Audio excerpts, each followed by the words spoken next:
we've done it because it has fewer connections. Yeah. But the idea is to try to basically hyper simplifying it, but basically, if we could mimic in uh engine or map the uh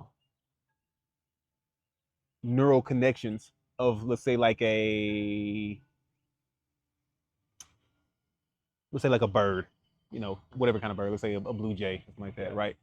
Then we could simulate it computer wise, like create a computer bird. So like say like a computer blue jay. Like we mapped it and we like ran through different simulations, and obviously in neuroscience and like also like sensory physiology, there's stimuli that gets put into our network, Uh-huh. and then we do it with that information what we will based off of our physiology and blah blah blah. And that's me kind of like just extrapolating, or at least my understanding of current understanding of how that works.